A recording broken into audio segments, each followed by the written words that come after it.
let's talk about our experiences streaming games. I'm not talking about the technical side here. I have plans on doing a video probably for a weekend that is addressing more of the technical side, but just what do y'all get out of streaming your games, and would you recommend to people who are thinking, I wonder if I should be on a stream? What would you recommend to them about whether or not they should? That's a really good question. So I think... Which is the first line anybody says when they're still trying to formulate their answer. Well, yeah. That's a really good question. Think. No, the first thing you do is you rephrase the question back as a statement. Right. This is interviewing 101. So basically, I think that if I had some advice, is that you're going to have to get comfortable with who you are. Because the first several videos that we put out, like, I could not watch. It is still cringy. It's still a little cringy, but myself. I've gotten a little better. And if you struggle with that kind of like self-image, like, this can be really, really difficult. I saw some really good advice from a seasoned streamer who basically said, if you are not watching your stuff back, you don't even need to be streaming. Go back and watch it. Yes, it's going to feel cringe at first. And this guy's pretty big, right? And he's like, it happened to me too. But you have to watch that so that you can see what you're not doing well. Yeah. You can watch any of our streams and you will notice that I have a tendency to start a sentence and then towards the end of it just kind of fall off. And so watching, especially the Gab, the unmalicious weapon, the Mornin Gab, I've really noticed it. So it's something that I'm going to be working on. But that is cringy to watch yourself because when you're in the moment doing it, you're like, I'm nailing this. And then you watch it back and you're like, I did not nail that. I nailed that. Yeah, and I find that I make a lot of like gut reaction faces. Like you'll say something and I immediately go, dude, we thrive on your faces. Yes. Right, but that's very hard for me to watch back. I'm like, why am I making that face? And I realize like that's a place of very honest, like emotional expression, and I have to be okay with it. But it is hard for me to see like me just go like because I'm a very expressive face. So, but like in video games, especially, like there's a huge market for horror streams because of people making those super animated faces and really. Like when you're looking at that face and that person is really feeling it and getting into it and you can tell they are fucking terrified. Yeah. It makes it so much better. And you're the only one to get that from because I'm over here like. But it also bleeds into my real life that now I have this like subconscious thought of like, don't make stupid faces. Like when people talk to you because I know I do. Well, come on now. In the service and customer support industry, you've had that filter for a while, haven't you? I have. But still, like, I now I think about it a lot. But that would be my biggest thing is that you have to get very comfortable with seeing yourself in a light that you may or may not like. John will pick out clips where I am like, 6 chins, hair is like in a mess. And I'm like, why are you using that clip? He's like, it's good content. I'm like, okay. Yeah, I gave up trying to, wait for John to find a good picture of me. And I don't think it's John. I just don't think it's possible. Hey, Plus for the Winds joined us in chat. Nice. Hey, Clay, great to have you here. And she says she's really been enjoying the Mornin Gab. I like them too. I've been watching them and it's been helping. It is now Puffs for the Wind approved and recommended, so everybody else should go check that out. I'll have to get a badge. Puffs. Right, just stamp of approval. So it's Puff Past. That's right. You nailed that promo. It's different. Yeah. Playing a game on stream 100%. than around the table, right? There's different self-consciousness stuff that comes in, no matter how much you say, we're just going to play and have fun, and it's going to be cool. It's just a little different. Having done both sides, and we've all done both sides now, it's really weird as the game master. Yeah. Because if we were all out there in the other room, sitting around the table with the whole family group and playing, and I didn't know whether or not I wanted to let John turn into a dolphin, I'd stop and look that shit up. And if it took 15 minutes, go get yourself an Oreo and a Coke. You're just going to need to buckle up, Buttercup. When streaming, make a decision. You kind of got to just like make a decision on the spot and go. And I think that's something we learned. If you look at some of our earlier ones, we stopped and checked some things out. And now it's like, roll with it. I reserve the right. Yeah. Also, your editor did not know to just cut out the parts that made you look confused. And I have caught up to that.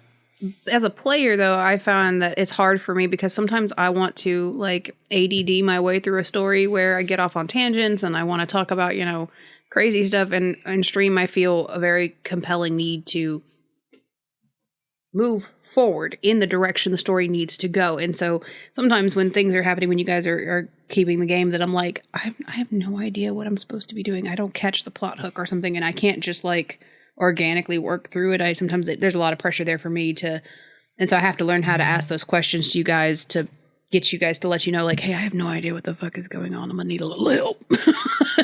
And so that's me an issue. One thing I really enjoy about watching actual plays where they have gone out of their way to make a sandbox for the players, because then the players can kick around town, do a lot of role play, get to know the people in the town, and it's not as pressing to get through this module.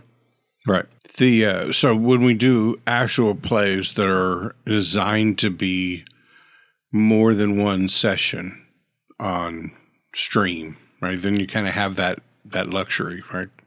But when you're trying to do, we had a discussion, and you can find it on one of the upcoming Mornin Gabs on doing one shot. Actually. Tomorrow's Gab about one shot. When you're trying to do a one shot, then you really got to stay focused and moving forward. But no, I'm with you, John. I've watched several where it is designed to be an open world, sandboxy, and there's things going on. And if you don't immediately catch on to where you're supposed to go, if you're playing in the sandbox, more stuff gets revealed to you that everything starts pointing you in the same direction, and you can get there, and it just becomes more about role playing. And role playing is different streaming, right? Oh yeah. In character, I turn to you and say something and ask something of your character. You immediately got put on the spot. Yeah. Like, I can't do deer in the headlights. I've got to come up with something. So I'm just going to shoot this lady in the back of the head. You have to be a little on your toes. Well, I think that was more combat than role play. Well, it's a mix. It's both. but the dialogue, for the role play, it can feel daunting sometimes. That what am I going to say? I got to have a way to say this, and you got to do it in a hurry too. There's not a minute you can take to think about it always. You have to have a few things on tap.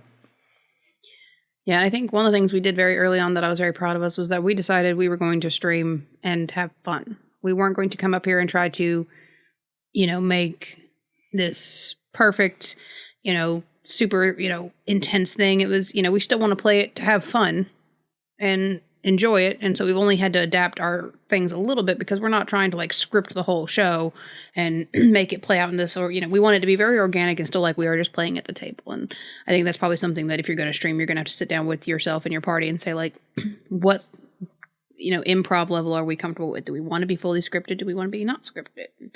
That kind of stuff. So, but my advice, if you are invited to join a stream as a player. So it's one thing to say we're going to put together and do a stream, right? That gets in all the technical stuff you were talking about. It's another show. But if you're just invited to go do it. Oh, yeah. It's fun. And you'll find that most everybody that you're going to run into is very welcoming, accepting, and understanding, right? Yeah, accommodating. And accommodating was the word that I was looking for. So if you are early in the game not feeling a lot like, like blossoming and putting yourself out there, man, they read that stuff and they are covering you left and right. And there's a lot of really good people out there that have done it a lot that are also very welcoming to people who haven't done it. So if you're wondering, that's the best way to check it out because it's a pretty safe environment. It is. It definitely is. Especially if you have somebody else pressing buttons, all you have to do is play a character the same way you would anywhere else. Yep. I think if you're really thinking about it, it's a good choice. You just got to find where your comfort level is and then figure out how far you're willing to push that comfort level. Like, that's really, you got to figure out your boundaries and then, like, how far past that boundary am I comfortable going? And if you are doing it with a family group like this, there are some times where you will be like, okay, I pushed a little too much, and you have to walk that shit back. Pull that shit back, my bad. Yeah. And even just a friend group, you having that ability to step back and be like, yeah, I was kind of a jerk. I'm sorry. I had to do that today. I had to text both of you and be like, I think I may have miscommunicated between the two of you, and I apologize. That was kind of my fault, too, because you had told me a bunch of this, and my takeaway from it was she's going to be late and we need to start about the same time. And I didn't know exactly what time she had said. I was going to say that it was my fault, but both of you have taken the blame, and I'm okay with that. Yeah. So let's just leave it there. There's some fault among the three of us somewhere. Nobody knows where it is. It doesn't really matter. Sitting in the middle of the table, unowned, unopened. We're going to blame the goat. It's the goat's fault. The goat. The blame goat. It was him. As a DM on a stream, there is a little more pressure to keep the game moving. Yeah. Unless it's a designed sandboxy kind of thing. But also, if we're playing off stream and there's some NPCs that pop up, it's real easy to look at you and say, oh, yeah, well, you asked the shopkeep this, and he tells you that. Yeah. And not put any characterization to the shopkeep. Right. When you're streaming, I don't know if it's just me, but there feels like there's this pressure to give voice and character to as many of the NPCs as possible, right? That's fair. So you find yourself, okay, what's this guy sound like? And most of the time you do it on the fly. Yeah. Right? And it warps and changes as you talk. You're a master at it. No. We were just hyping you up before you got here. Oh, thank you. Give me Bigsby's wife. Terrence, why are you such a piece of trash, Terrence? Okay, give me the newspaper vendor on the corner. Hey, yo, so you got this thing going on down the road, right? And it's crazy. It's great. Give me Don Knotts' secretary. Do you guys want any coffee? I can get you coffee. You look absolutely parched. So I will state again, you're a master at it. All three of those. And there was a couple more in The Haunting. Check it out. The Haunting, video on demand, YouTube. To just see the brilliance that is Emily's NPC doing. But that was a good example of several of those NPCs you had no idea were even going to come into play. The secretary was not built into the scenario. Bigsby's wife was not built into the scenario, right? So just found yourself through gameplay that there needed to be an NPC there, and you put something to it. And you're really good at it, regardless of what you may say. But that's something you have to think about if you're going to stream as a GM, that they're going to be looking at you like, okay, well, what's this guy sound like? Yeah. What's this guy look like? So, yeah, because nobody wants you to role play like using the bathroom or something, but there's a lot you can get from interactions that it's really important to just go ahead and role play those. It is. And there's a lot of pressure to that. And then you mess up the accent halfway through and you just got to kind of keep going and hope that nobody noticed. The embarrassment factor, too. Oh, God, it's embarrassing. Like the first time I had to NPC a woman. Oh, Charlie. Oh, Charlie. I just love him so much. That was fucking gold. It was. We still do the oh, Charlie. Every time you talk about any female NPC, we just look at each other and go, oh, Charlie. Right? And, boy, talk about dropping the accent and picking it back up. But, that's all. Did you have fun? I mean, you just said we still talk about that. Yeah, it was fantastic. So as a DM in the moment, I'm thinking, oh my God, I'm butchering this accent. Fantastic. But also in the moment, we're all sitting around the table having a freaking blast. Yeah. And now that's one of those stories that will get told at Thanksgiving dinners years from now. You remember Oh Charlie? Oh Charlie. That's another thing worth noting as well. If you're going to be on stream, don't be too Shit's out there is permanent. Adventurous with your accents. Like, you need to stay in your lane at a certain extent. I feel like we could do a whole topic on accent do's and don'ts at some point, if you want to add that to the ongoing list. I need like a whiteboard. A lot of it's kind of common sense, but, you know, if it feels like you're caricaturizing someone, maybe don't. Maybe don't. Which we haven't had that problem. But yeah. Literally all three of the people I just did were like caricatures of like, it's all caricatures. That's a hard word. Yeah, I think there's some weird lines in there, but it was kind of off topic. But I think it was on topic. I think caricaturizing regional accents is one thing. Caricaturizing cultural or racial or national things by use of an exaggerated accent might get a little cringy. A little touchy. Probably got to be careful in those areas. Put some thought into it. Yeah. Definitely. Yeah.